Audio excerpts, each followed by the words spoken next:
Salut les amis explorateurs, alors est-ce que vous avez déjà entendu parler du protocole CE5 de Steven Greer? Alors peut-être que oui, parce que vous êtes déjà intéressé par ces sujets, des sujets dont je traite sur ce podcast, et sans doute que non, parce qu'on est quand même sur des sujets un peu, qu'on appelle un peu niche, hein, donc il faut déjà être un petit peu initié pour avoir entendu parler de ce genre de choses, et encore plus pour les avoir pour les connaître bien et pour les avoir étudiés. Alors je j'irai pas jusqu'à vous dire que j'ai étudié la chose, très fort, profondément. Je vais y arriver. Je commence doucement, hein, sur cet épisode, pardonnez-moi. C'est un épisode qui risque d'être un peu long, comme tous les épisodes longs, je ferai pas forcément de montage, donc pardonnez un peu mes hésitations et si je cherche un peu mes mots, etc. Je suis pas un intervenant professionnel, donc voilà. Merci d'avance pour votre gentillesse. Je vous parle aujourd'hui du protocole CE5, donc les rencontres extraterrestres du 5e type de Steven Greer. C'est un sujet absolument passionnant, je vous le dis tout de suite, hein, c'est un sujet qui est évidemment très controversé, mais en même temps on commence à avoir l'habitude. Les sujets que j'aborde sur ce podcast sont des sujets controversés de toute façon. On garde toujours à l'esprit que n'importe quel de ces sujets aussi fantastiques qu'ils sont toujours susceptibles, au bout du compte, un jour ou l'autre, d'être complètement débunkés et d'être révélés comme étant des supercheries absolues. On est bien d'accord là-dessus. À la différence près que souvent je vous parle quand même d'expériences pour ma part qui me sont personnelles, donc là, bien malin qui saura m'expliquer que je les ai pas vécues. Bon, ça j'en avais déjà parlé avant. Bon, là on parle vraiment d'un protocole de Steven Greer, qui est un personnage public et qui propose une expérience, notamment des expériences de groupe, qui consiste ni plus ni moins qu'à contacter volontairement des aliens. Alors, on se battra sur les termes, peu importe, mais des entités extraterrestres, peu importe en fait comment vous appelez ça, puisque c'est juste une question de terminologie, mais quoi qu'il en soit, le protocole CE5, donc CE5, signifie qu'on va se réunir en groupe, euh, procéder à des techniques, notamment des techniques de méditation, tirées de la méditation transcendantale, hein. Steven Greer est formé dans ces matières-là, et en attendre des effets de type, ça va aller des apparitions ovnis, alors discrètes ou pas, a priori des lumières qui dansent dans le ciel, etc., des choses comme ça, voire à des contacts directement avec des entités qui ne sont pas humaines, et qui néanmoins réagiraient à ce protocole, tout simplement. D'accord? Alors, je dis tout simplement, c'est peut-être pas si simple que ça. En tout cas, l'idée, et j'y reviendrai sur la fin du podcast, c'est d'établir un contact pacifique, d'accord? On parlera de Steven Greer, qui est vraiment quelqu'un, alors à qui on peut sans doute reprocher des choses, et d'ailleurs dans le milieu ufologique il est lui aussi très controversé, mais en même temps j'ai l'impression que tout le monde l'est plus ou moins relativement aux autres, chacun est un peu dans sa petite école, ça rappelle évidemment d'autres écoles de pensée, hein, faut pas se le cacher. Steven Greer lui propose vraiment un contact pacifique, c'est important à savoir parce que voilà, on n'est pas sur quelque chose qui est fondamentalement malveillant ou quoi que ce soit, c'est vraiment là, vous savez là, cette fameuse peur de l'alien, de l'extraterrestre, de l'étranger, hein, ni plus ni moins, est souvent très présente quand même dans l'ufologie, où on a toujours souvent, quand c'est les militaires qui s'en occupent, on est toujours dans une espèce de paranoïa extrêmement forte, comme quoi tout ce qui nous est exogène serait forcément d'une manière ou d'une autre à un moment menaçant, soit par malveillance, soit par intérêt, etc. Steven Greer, lui, il part du principe que si on appelle des entités, des extraterrestres, comme vous voulez, et qu'ils répondent, C'est que tout simplement, il y a pas ni de notre part, ni de leur part, un une malveillance, quelconque. Bon, c'est un point de vue, hein, c'est très, dans le principe, c'est quand même très, je trouve hérité, du flower power, des années 70 et de 60-70 d'ailleurs et d'où la présence de des techniques de méditation transcendantale et de choses comme ça. Donc c'est assez hippie dans l'idée, d'accord? Même si Steven Greer lui-même est pas, a priori pas du tout un hippie, ou peut-être l'est-il d'ailleurs, je sais pas. Vous ferez une idée vous-même. En tout cas, il a certainement pas une tête de hippie. Et si vous allez voir un peu sa ganache, vous verrez que le gars est gonflé aux stéroïdes. Il doit passer 8 heures par jour dans des salles de sport. Il a un physique extrêmement impressionnant, avec une tête d'intello en fait. C'est un mec très étrange physiquement. Bon, ici, on n'est pas dans le jugement physique, évidemment, sinon on pourrait pas parler de grand-chose. Bref, je vous présente un peu le personnage. Bon, c'est quelqu'un qui est né en 55, hein, qui est plus tout jeune maintenant, il faut le dire quand même. Et c'est un médecin, d'accord? C'est le docteur Steven Greer en réalité. Donc il a fait de la traumatologie, il a été urgentiste, voilà, il a dirigé des services d'urgence. Donc voilà, quelqu'un qui a un parcours solide de médecin, respecté, etc. Voilà, déjà, on est sur un cadre assez officiel, assez académique. Cependant, c'est quelqu'un qui a assez rapidement révélé avoir eu des expériences de type paranormal. Donc, il dit avoir observé des ovnis pardon, très jeune, très très jeune. Il évoque également une rencontre à l'âge de 18 ans. On n'en sait pas énormément plus, en tout cas moi j'en sais pas énormément plus. Cela dit, c'est quelque chose qui a vraiment orienté son intérêt vers le phénomène extraterrestre. Alors, comme beaucoup d'autres gens d'ailleurs, hein, pour qui cette passion-là est partie d'événements personnels voilà, vécus directement. On pourra, encore une fois, remettre en question les paroles du personnage, on pourra remettre en question son interprétation de ce qu'il a vécu. Bon, c'est toujours pareil, hein. Si on veut croire en rien, on croit en rien, il n'y a pas de problème. On n'est peut-être pas sur la bonne chaîne, on va pas se le cacher.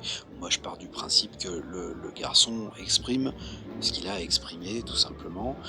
Euh, c'est un peu, je fais une très courte parenthèse, mais c'est un peu comme le phénomène Mark Coburn qui vient en toute ouverture vous expliquer des tas de choses qui relèvent réellement de principes très fantastiques pour le commun des mortels. Les sorties de corps, les rencontres avec des entités, etc. Très très très étrange pour les gens qui ne se sont jamais intéressés à ça. Mais après tout, il y a une cohérence dans ce qui est dit. Il y a sans doute, et j'en parlerai après, sans doute un business qui va être fait autour de ces choses-là. Mais je parlerai de ça parce que ça c'est super important et on voit les choses, nous, beaucoup de notre point de vue de gros Français qui aiment pas ça, d'accord, qui aiment pas le business, qui aiment pas quand on fait tourner quelque chose, etc. On le voit beaucoup. C'est une ambiance générale, quoi, vous voyez.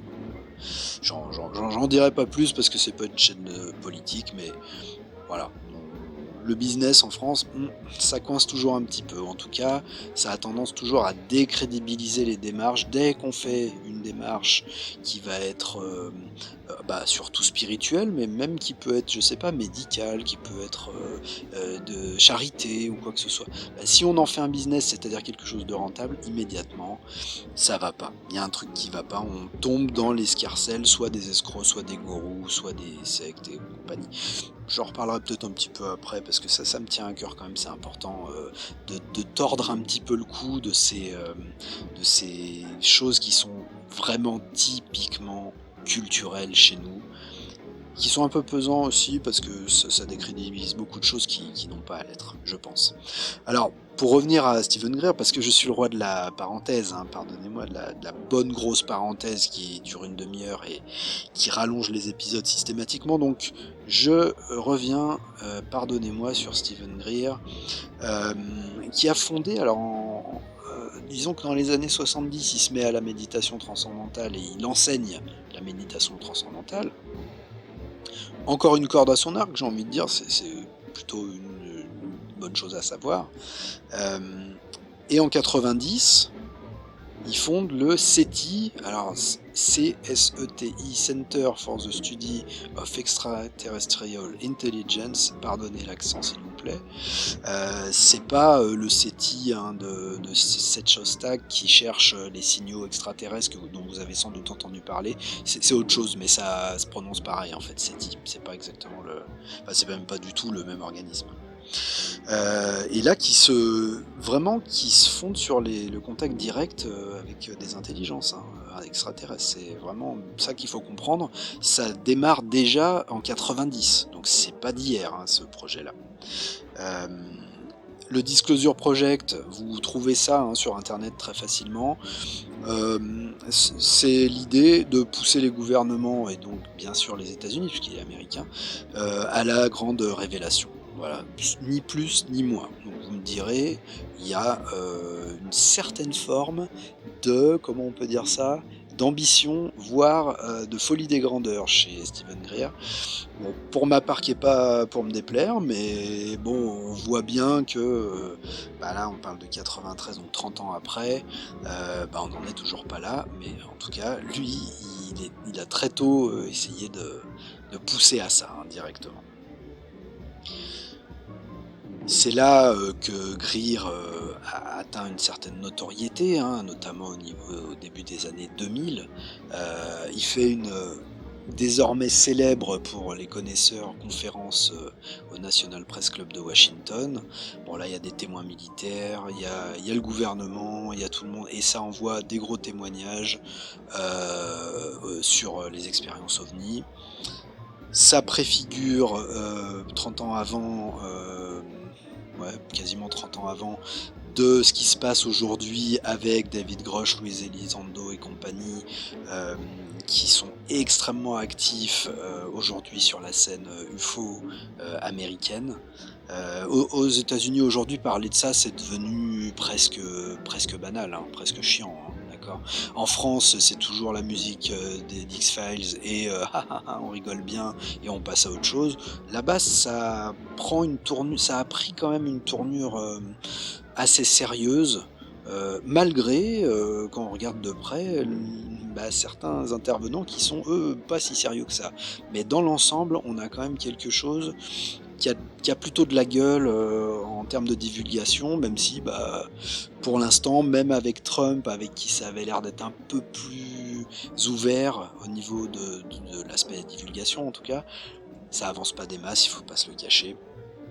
Rappelons-nous que les États-Unis ont quand même une tradition, et c'est dans leur constitution, de liberté d'expression absolue, et chaque citoyen aux États-Unis peut faire des demandes pour déclassifier des informations, c'est légal, c'est dans leur constitution, ça ne peut pas être nié à quelconque citoyen.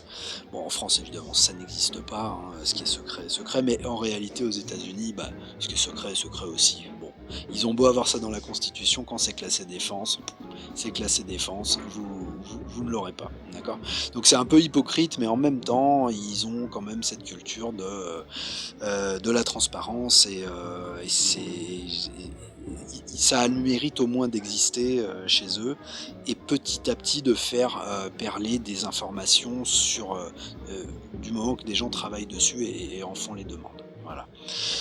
Donc, l'ami Greer, il est scientifique, c'est quelqu'un de spirituel également, c'est également, comment on peut dire, un activiste. Il y a plein de choses avec Steven Greer. C'est formidable, ces gens-là qui mixent un peu tout ça pour devenir vraiment des personnages importants dans leur sujet, quoi, vous voyez. Et ce qui en fait aussi, bah, une cible de tous les quolibets, comme dirait, Perceval, parce que, bah, on n'aime pas non plus beaucoup, en général, les pionniers, comment on appelle ça? Les découvreurs, les gens qui ont un peu la folie des grandeurs aussi, c'est parfois un petit peu il y a un peu de rejet par rapport à ça. Et on le dit également, très opportuniste, parce que on pourrait dire qu'il bouffe à tous les râteliers, mais après tout, pour que les choses avancent, il faut bien être dans l'action. Et c'est ce que fait Greer, et c'est ce qu'a fait Greer pendant des décennies, être dans l'action, et faire des choses. Bon, voilà. Est-ce qu'on peut lui reprocher ça fondamentalement? Moi, j'en suis pas persuadé. Vous vous ferez une idée vous-même, hein, de Steven Greer, essayez d'aller voir. Alors c'est assez folklore, hein, quand vous allez sur son site, notamment sur son YouTube, vous voyez des séances de sa part de méditation transcendantale, etc. Voilà, soit vous prenez ça au sérieux, vous faites ça, avec lui, et puis bah pourquoi pas, hein, après tout, faut expérimenter et voir ce que ça donne. Soit ça vous fait un peu marrer, et puis c'est pas grave, hein, passez à autre chose. En tous les cas, son protocole, et là je vais vous en parler un petit peu. Encore une fois, hein, c'est le CE5, hein, c'est Close Encounters of the Fifth Kind, donc rencontre rapprochée du cinquième type. Vous vous souvenez tous du film de Spielberg, Rencontre rapprochée du troisième type. Euh, c'est En fait, si vous connaissez pas, je vous la fais assez courte là-dessus. C'est l'ufologue Allen Hynek, qui est quelqu'un de très célèbre dans ce domaine-là, qui avait mis en place une classification. euh, donc il y avait le troisième type, je vous passe les premiers, mais le troisième type, c'est contact visuel, hein, avec des extraterrestres, clairement. Quatrième type, c'était les enlèvements. Et le cinquième type, bah, c'est le contact volontaire, initié par les humains. D'accord. Donc ça, voilà, c'est pour. En fait, il se greffe dans l'échelle des rencontres extraterrestres d'Allen Hynek, euh, qui était lui-même à la base envoyé pour être un débunker de cas ovni, et puis qui, confronté justement à certains cas à l'époque, je vous parle des années 50 je crois, hein, je ne vais pas vous dire de bêtises, mais 50-60 peut-être, il y a une série Blue Book, essayez de la regarder, c'est pas mal du tout, et ça suit Alan Hynek justement dans sa transformation d'un débunker de cas à justement un défenseur absolu du phénomène ovni, qui est donc à l'origine de cette échelle de rencontres. Donc les rencontres du troisième type, quatrième, cinquième, etc. Donc l'idée que Greer met en place, hein, c'est d'organiser des événements. Voilà, en fait, tout Greer, c'est de l'événementiel, hein, ni plus ni moins. Il fait des rassemblements, il amène autant de gens que possible, et il met en place des techniques qui relèvent encore une fois de la méditation, de la visualisation, d'une intention collective, et le but étant d'appeler euh, des extraterrestres, des intelligences exogènes. Moi je préfère ces termes-là, extraterrestres étant extrêmement connotés dans la culture populaire. Parlons effectivement d'intelligence exogène. Euh, on parle pas forcément, vous savez, d'extraterrestres, comme on dit, tolés-boulons, c'est-à-dire qui viennent avec leur petit vaisseau de très loin, etc.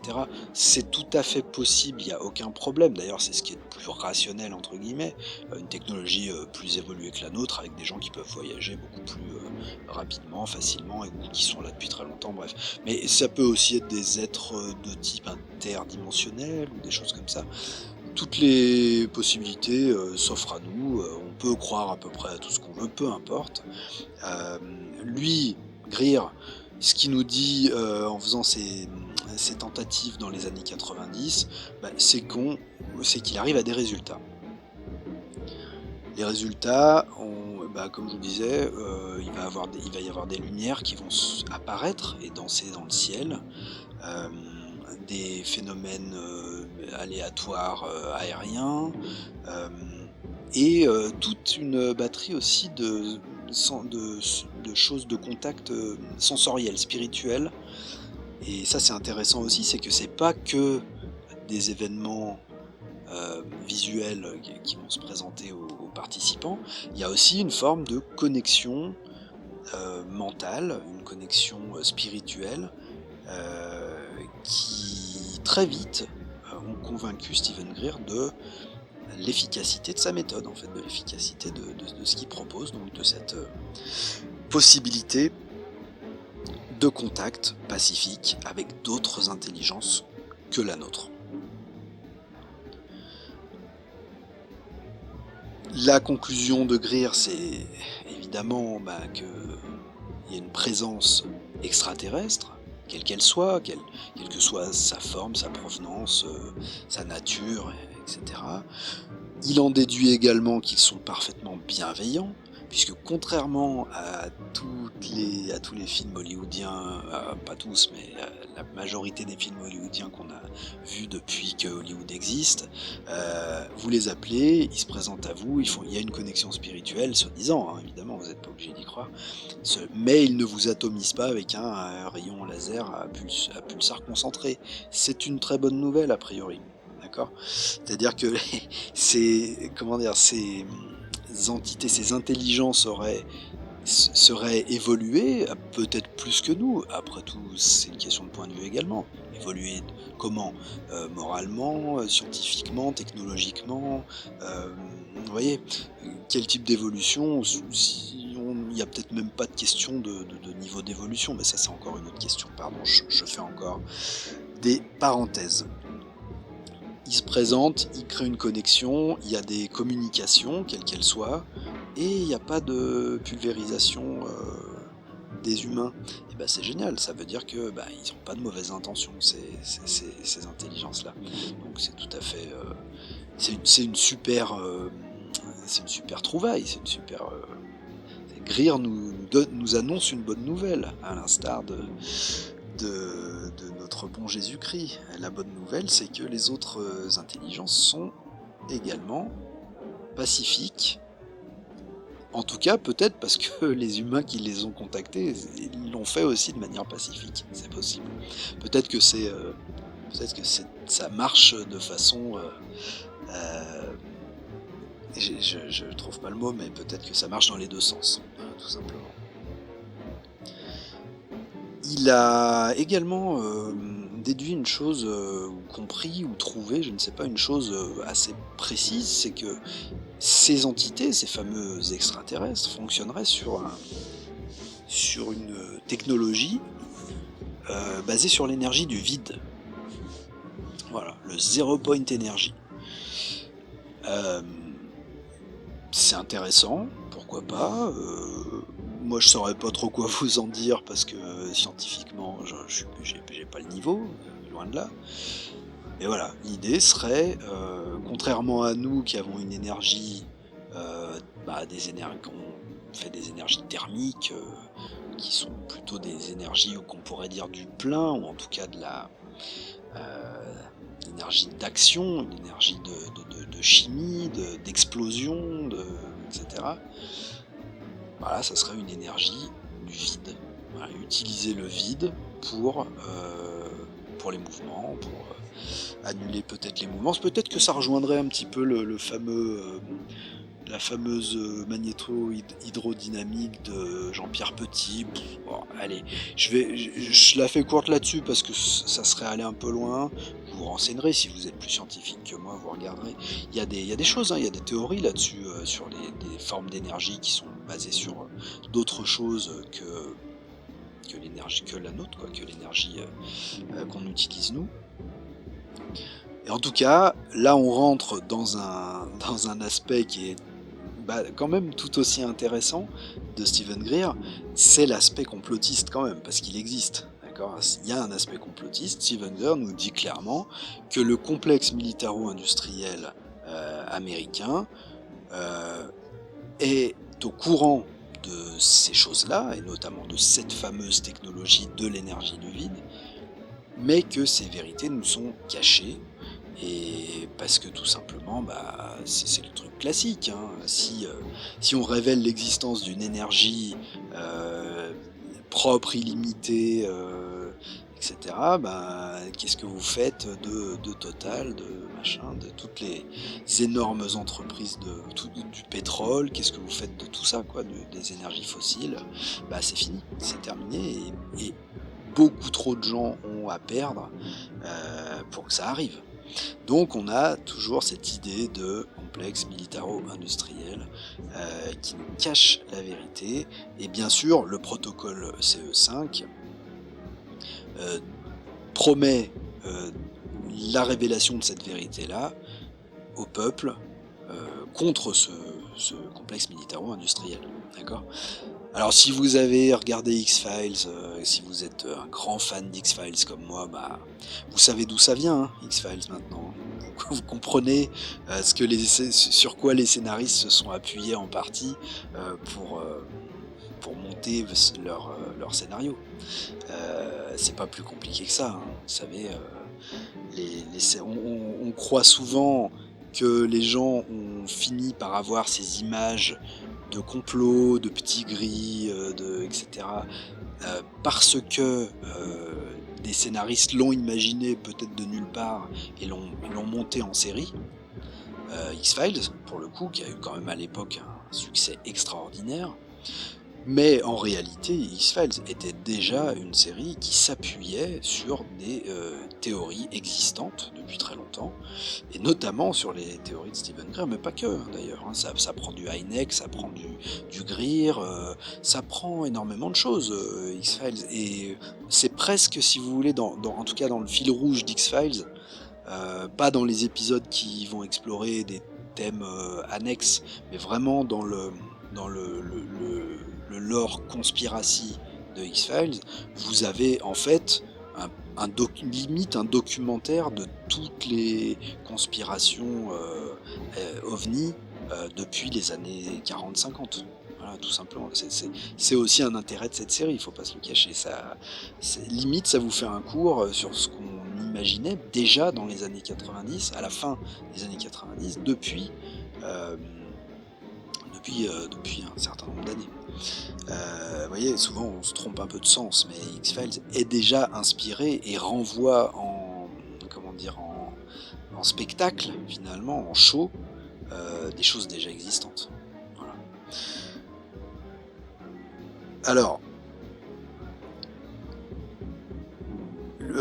donc effectivement, Greer, lui, il arrive à nous vendre un petit peu les technologies propres, l'énergie libre, etc. Donc dans sa vision, plus de crise énergétique, plus de crise environnementale.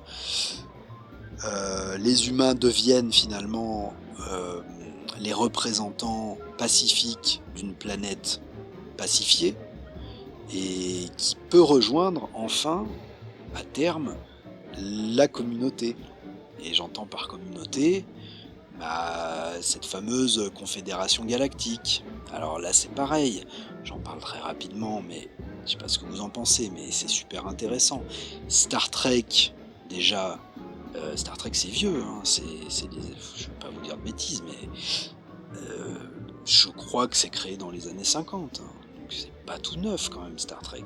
C'est ça, hein, c'est l'idée de science-fiction, entre guillemets, d'une galaxie, en tout cas d'un espace surpeuplé d'espèces, dont la nôtre, qui se forme en communauté, tout simplement. Il y avait déjà cette idée il y a très très longtemps, hein, c'est pas nouveau, au moment de Greer, c'est loin d'être nouveau. Voilà. Cette communauté galactique, aujourd'hui, on la retrouve avec les partisans de justement la Confédération Galactique. Alors, méfiance sur ce point, je vous le dis tout de suite. Y a à boire et à bouffer, hein, dans ce truc-là. Okay, là, on est quand même dans du très gros New Age, dans du très gros néo-New Age. Méfiez-vous, d'accord ? Il y a du business de la formation, il y a du business du bouquin, il y a du business de plein de trucs, hein, dans ce truc-là. Bon. C'est pas inintéressant, honnêtement, mais bon, comme je vous ai dit déjà dans d'autres épisodes, c'est bien avant d'être convaincu de ces choses-là, et notamment de cette fameuse confédération galactique, c'est quand même bien d'essayer d'en avoir le cœur net un minimum par soi-même si possible. Voilà. Et c'est là que ça rejoint peut-être certaines expériences, disons, par exemple, de méditation transcendantale, de sortie de corps, de choses comme ça, qui peuvent amener, je dis bien, hein, amener des réponses à ces choses-là, mais je vais vous dire honnêtement, moi je les ai pas, donc je reste normalement, humainement, un peu sceptique et un peu intéressé et un peu fasciné quand même, mais je vais être clair, moi quelqu'un aujourd'hui qui me vend quelque chose en relation avec la Confédération Galactique, je ne lui achète pas. Voilà. Premièrement parce que je suis pas un pigeon, et deuxièmement parce que j'ai aucune preuve de ça. Donc personne ne va arriver et me dire si, c'est la vérité, parce que je te la donne. Non, c'est bon, je te remercie. Voilà, moi on est un pigeon ou on l'est pas, hein, donc essayez de pas l'être, s'il vous plaît. Renseignez-vous froidement, objectivement, si le sujet vous concerne. Bon, si vous êtes encore là, mais écoutez, je pense qu'il vous plaît, ce sujet-là, il vous concerne.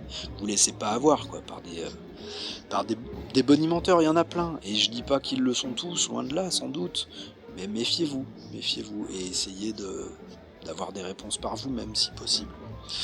C'est ce que Greer a plus ou moins fait a priori, d'après ce qu'il nous dit, évidemment, hein, c'est toujours pareil. En tout cas, il y a l'idée chez Greer de la conscience universelle, quelque chose qui relie à la fois tous les humains et toutes les consciences qui peuvent exister au-delà de l'humain.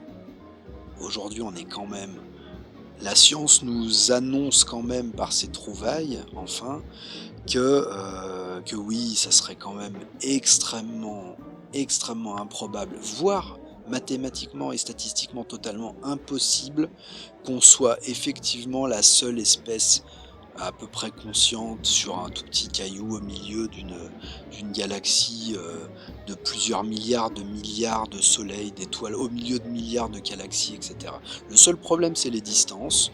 Le seul problème, c'est la technologie qu'on est capable de mettre en place pour franchir ces distances. Et donc, le problème se situe en une rencontre physique avec d'autres intelligences qui seraient situées sur d'autres planètes lointaines et qui existent forcément, parce que voilà, les statistiques il y a beaucoup de scientifiques très pointus aujourd'hui qui vous il y a 30 ans ils vous disaient non, on est le seul système solaire avec des planètes. Non, mais je sais pas si vous vous rendez compte de ça quand même.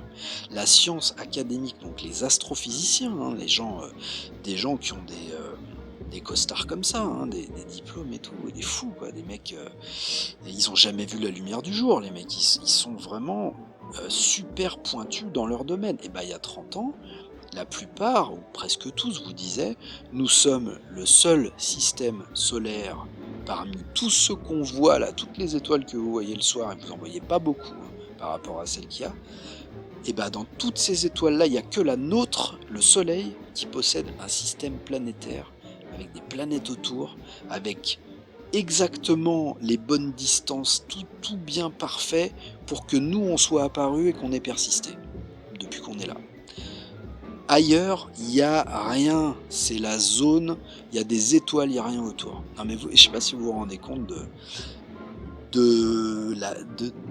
quand même de cette science académique qui, malgré l'avancée soi-disant des connaissances, replonge toujours dans ses croyances limitantes et dans son réductionnisme. Et ça, c'est terrible. Hein.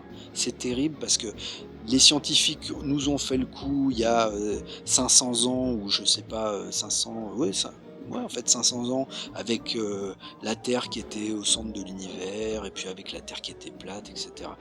Les scientifiques se sont toujours plantés jusqu'au moment où les observations et finalement la réalité leur a mis sous le nez que non, ils se plantent en fait.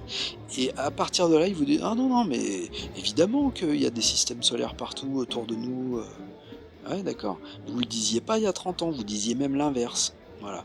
Bon, évidemment, ils s'en excuseront jamais. Puis maintenant, ils vont vous dire: «Oui, mais vous comprenez, les conditions sont tellement particulières dans notre système solaire que nous, ouh là là, on a eu une chance, on a gagné la loterie, quoi. On a gagné l'euro-million 10 fois, en fait, au niveau en termes statistiques.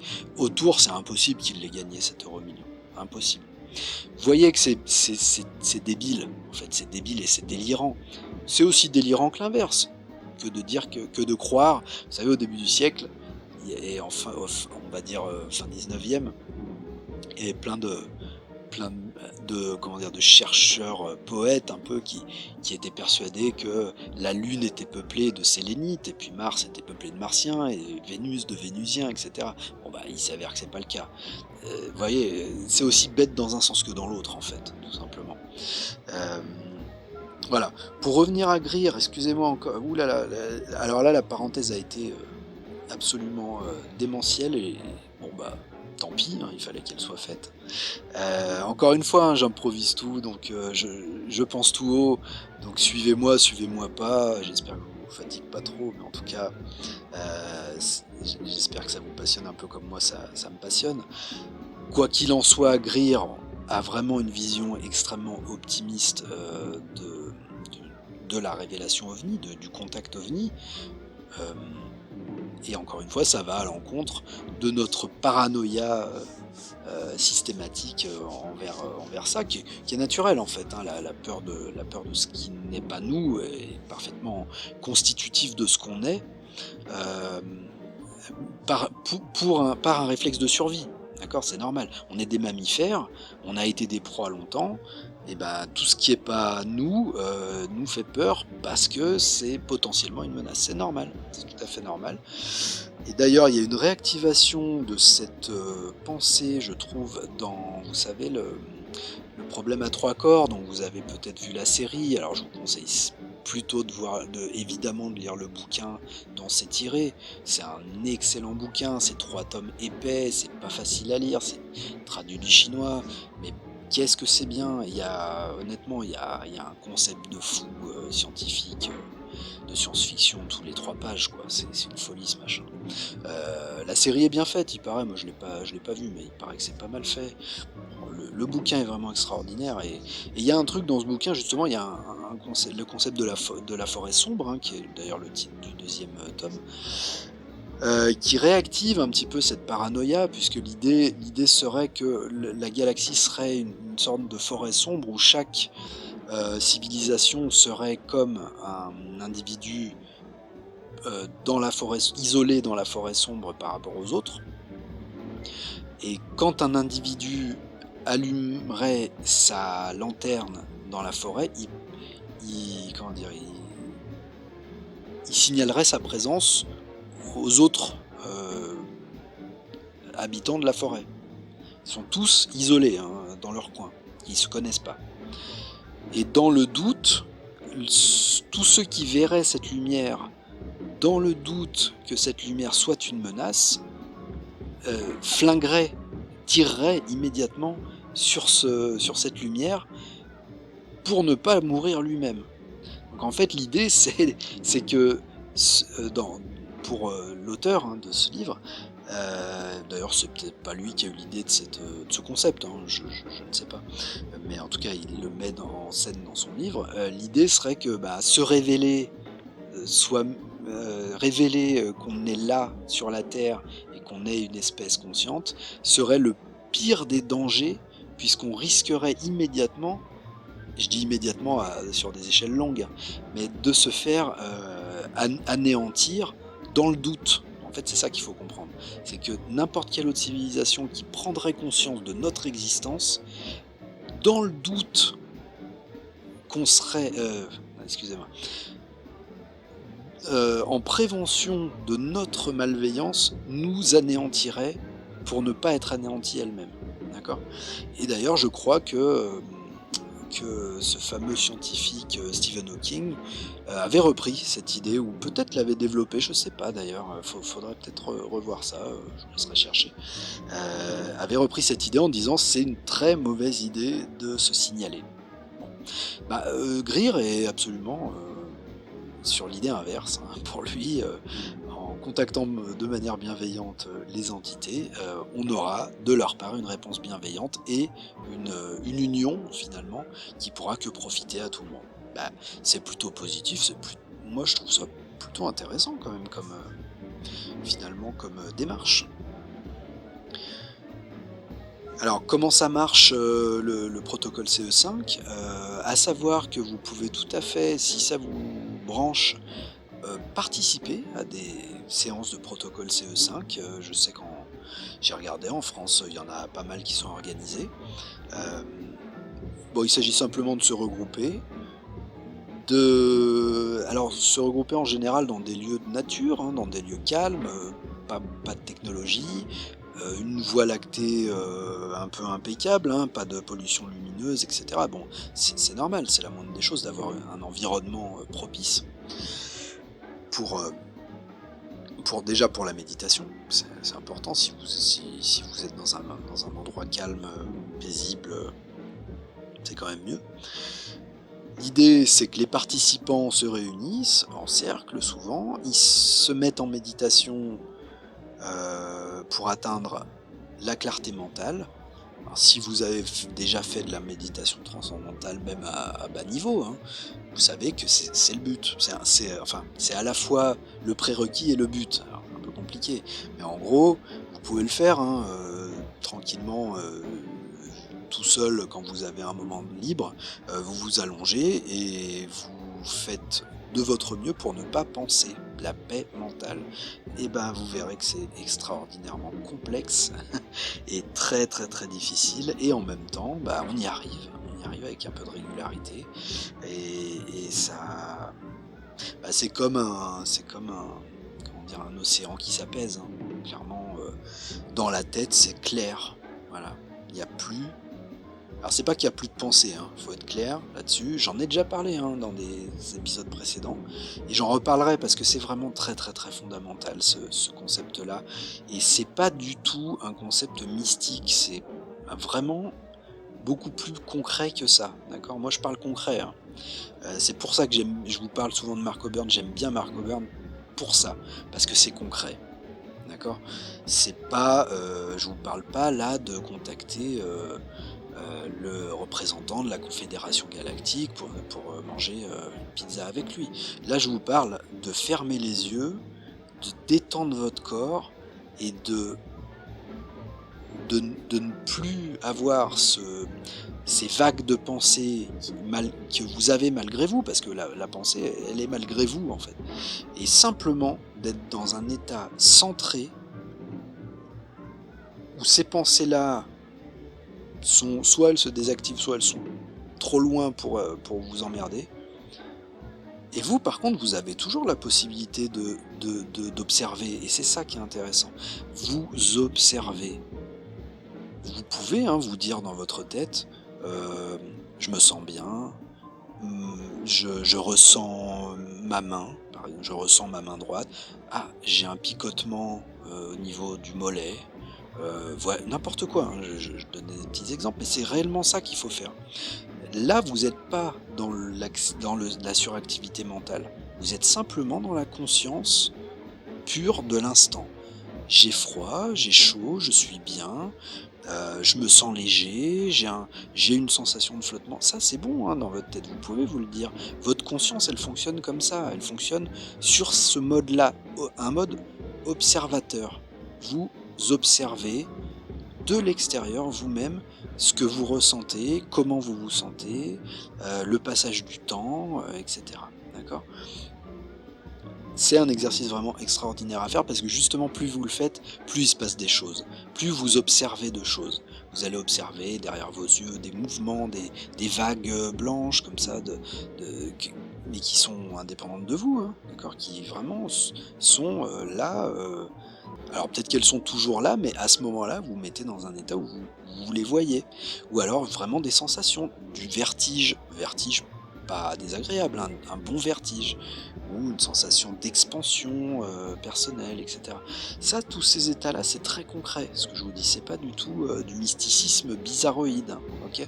Et c'est des choses que tout le monde peut expérimenter de la façon la plus facile possible, en s'allongeant dans un lit, en fermant les yeux et juste en observant ce qui se passe, en tenant l'observation. Bon, ça se travaille un peu quand même, hein, mais franchement, c'est un exercice très très très, je sais pas comment vous dire, c'est très formateur en fait, parce que cette idée de clarté de la pensée, bah, elle vous suit après quand vous le faites souvent. Ça vous suit dans votre quotidien. Votre pensée, elle est plus calme, elle est plus fluide. Elle est, vos colères monteront moins vite, voire monteront plus du tout. Vos pensées, comment vous appelez ça, vos pensées punitives. Vous savez, cette pensée punitive, ah pourquoi t'as fait ça, pourquoi t'as dit ça, pourquoi t'as pas dit ça, mais t'aurais dû lui dire ça, et bah tout ça, c'est bon, c'est bon. Ça fait le vide dans votre vie, vraiment, dans vos pensées quotidiennes, ça fait le vide. Et vous êtes mieux avec vous-même, vous vous accordez plus de choses, et par ailleurs, vous êtes mieux du coup avec les autres aussi, par, par, par voie de conséquence. Donc, encore une parenthèse, elle est importante, hein, vraiment, je vous le dis. Hein, ne passez pas à côté de l'occasion de ça, parce qu'il n'y a pas de comment vous savez, avec les vaccins, là, j'ai perdu le mot. Il n'y a pas de contre-indication. Il n'y a pas de contre-indication et il n'y a pas d'effet secondaire, contrairement à plein d'autres choses. Okay, contrairement à la plupart des addictions que vous pouvez imaginer. Il n'y a rien de tout ça. Il n'y a que des bonnes indications et des bienfaits à en retirer. Ça me paraissait important de vous dire ça, mais promis, je reviens dans mon rail qui n'existe pas d'ailleurs, sur Greer. Il y a aussi une histoire de visualisation, d'intention collective. Il est important que dans le groupe, tout le monde ait la même intention, soit le contact, d'accord, et que tout le monde soit au maximum bienveillant également en envoyant ses invitations. C'est l'idée que le collectif a une force. D'accord. C'est pas nouveau, hein. La prière, les prières dans les religions partent du principe que collectivement, les gens projettent une intention vers Dieu. D'accord. C'est pas nouveau du tout ça, hein. Le New Age emprunte aussi à des choses beaucoup plus traditionnelles, et notamment aux religions, et d'ailleurs toutes les religions. Certes on prie seul, mais on se réunit pour prier. Ben là, c'est un petit peu pareil, si vous voulez. Ça suppose qu'il y a une force collective de l'intention. On en pense ce qu'on veut. Pour ma part, ayant fait, franchement, une expérience à l'âge de 15 ans, bah, je vous dis ça, c'était il y a longtemps du coup, mais je m'en rappelle comme si c'était hier, une expérience effectivement de ce type-là, collective, d'intention, dans le cadre, à l'époque, d'un stage, bref, voilà, je vous passe les détails. J'ai expérimenté ça, cette puissance du collectif. C'est très très très puissant, c'est très fort. Moi j'ai vu dans ce stage-là à l'époque des gens qui venaient, qui étaient des gens qui avaient de Parkinson notamment, de mémoire, hein, je vous dis ça, des gens qui arrivaient en fauteuil roulant, alors non pas qu'ils étaient pleinement paralysés, mais ils étaient vraiment empêchés de marcher bien, et ils étaient vraiment dans des douleurs terribles, etc. Après un week-end de ce type-là, donc à faire ce type d'expérience, c'était pas du Greer, hein, c'était pas du contact extraterrestre du tout, hein, c'était plus terre à terre que ça, c'était de la méditation. Je peux vous dire une chose, c'est qu'au bout d'un week-end, il y en avait qui ils repartaient debout, hein. Ils repartaient avec le sourire. Alors je vous dis pas qu'ils étaient guéris miraculeusement, c'est pas ça l'idée, c'est juste que la puissance de l'intention collective, ça avait vraiment transpiré sur eux au point que, arrivés en fauteuil, ils repartaient à pied. Pas forcément en courant, on est d'accord, pas en faisant des bonds, mais voilà, c'était net quoi, on sentait qu'il y avait quelque chose qui avait joué beaucoup. Bon, ça c'est une petite expérience personnelle qui quand même me pousse à pas trop me poser de questions sur cette fameuse puissance de de l'intention, j'allais dire de la prière, mais en fait de l'intention collective. Alors, je fais déjà long, donc je vais essayer d'accélérer un peu. Aujourd'hui, le protocole CE5 est pratiqué un peu partout, notamment, je vous le dis, en France. Donc c'est très facile hein, de trouver des forums avec des gens qui pratiquent ça, et puis de faire une petite séance avec des gens. Bon, bah, c'est toujours une expérience à vivre, hein, pourquoi pas. Les formations Steven Greer, c'est 2000, 3000 euros, évidemment, la semaine. Franchement, dans le business de la formation, il y a plus cher. Je vous laisserai regarder si vous en avez fait des formations, en règle générale, ça chiffre. Donc, ça me paraît pas déconnant. Et puis là, je retombe du coup sur ce que je vous disais un peu au début. Oui, il y a un business là-dessus. Oui, Greer, c'est un mec qui s'est profondément enrichi, je pense, de ce business-là, de son protocole. Je sais pas à quel point, d'ailleurs, ça se trouve, je vous dis une bêtise, il s'est pas du tout enrichi. En fait, j'en sais rien. Mais oui, il y a un business. Et on est en Amérique, les gars, c'est normal. Hein. En Amérique, vous faites rien s'il n'y a pas de business. En Amérique, vous pouvez pas demander des subventions pour faire des trucs. Surtout pas ce type de choses. D'accord ? En France, on file des subventions aux gens pour faire à peu près tout et n'importe quoi, des trucs bien, puis des trucs complètement anodins, des trucs qui ne mériteraient pas. Là-bas, pour faire tourner quelque business que ce soit, et là en l'occurrence, bah, quand vous faites ce type de choses, bah, faut faire des conférences en louant des salles très chères, il faut amener, quand vous amenez 100 personnes faire un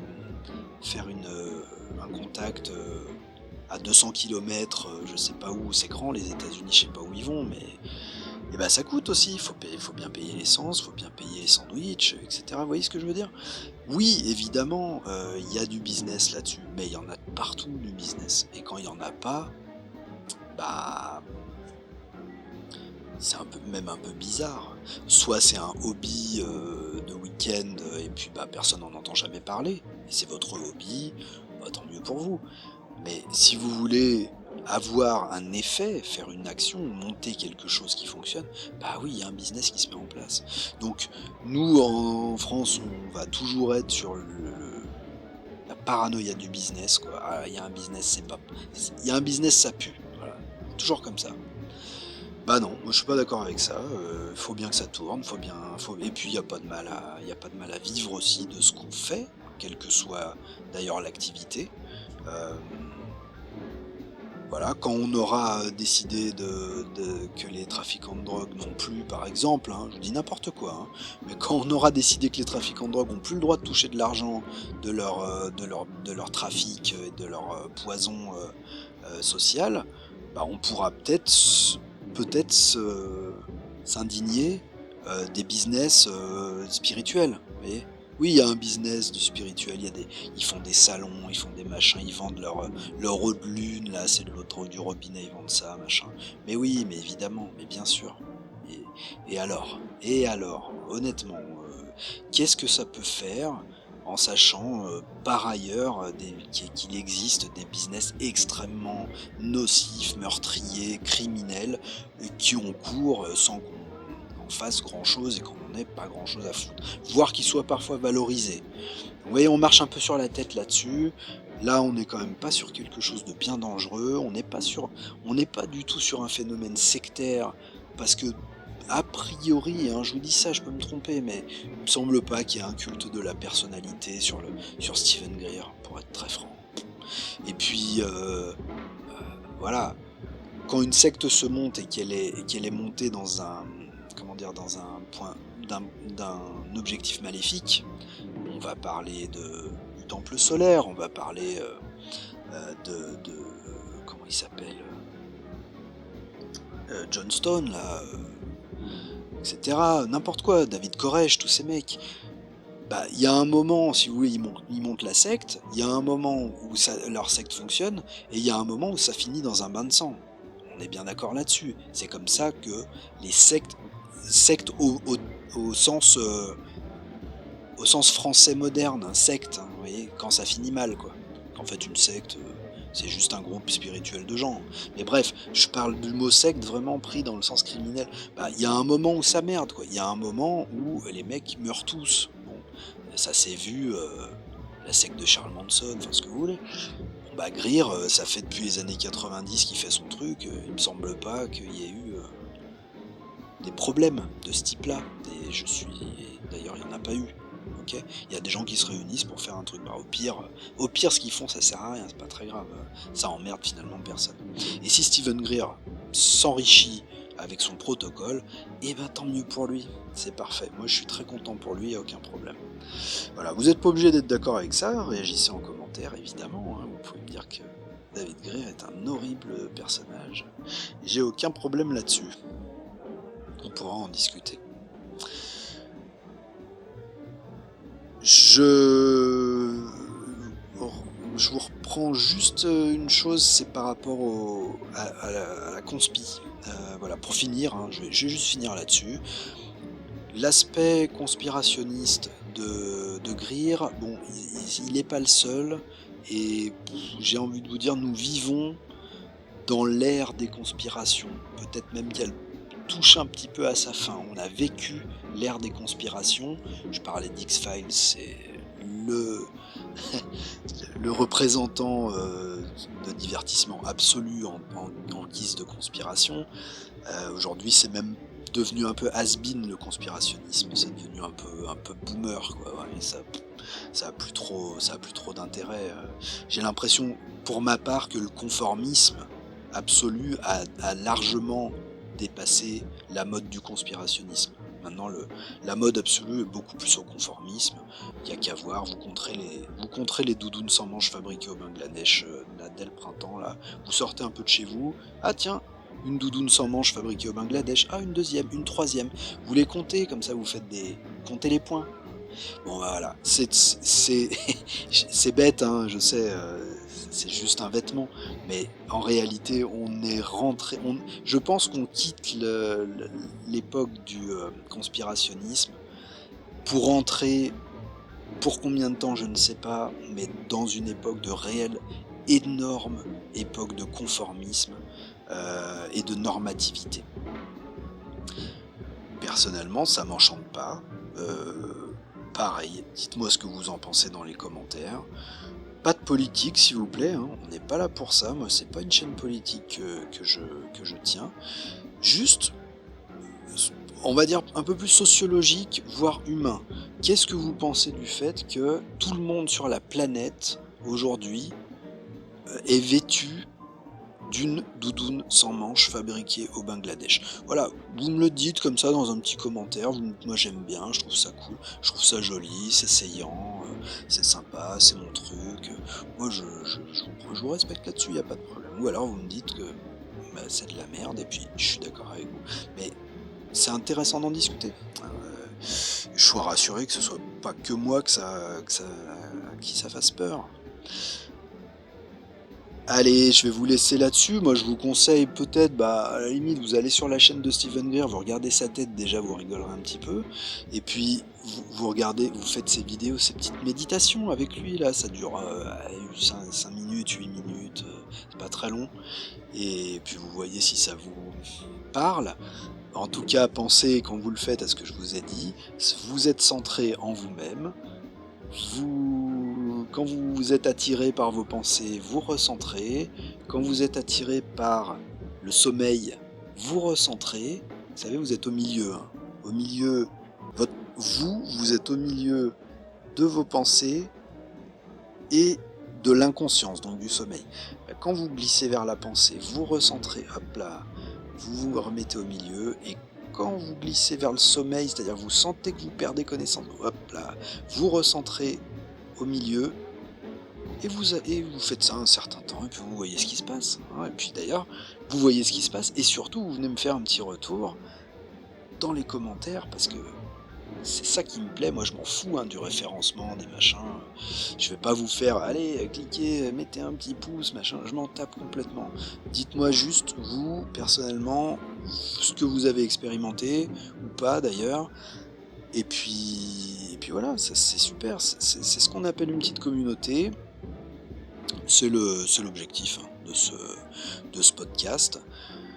Je suis définitivement incapable de réaliser des audios courts. Voilà, bon bah, vous les écoutez. Si c'est trop long pour vous, les écoutez 10 minutes par 10 minutes, c'est pas grave. Si ça vous intéresse, en tout cas, bah, ça me fera grandement plaisir. J'espère avoir de vos nouvelles bientôt en commentaire. Et bah, faites de beaux voyages, de belles méditations et puis de beaux contacts avec les êtres exogènes qui sont très gentils, très bienveillants. Allez, à bientôt les voyageurs, salut!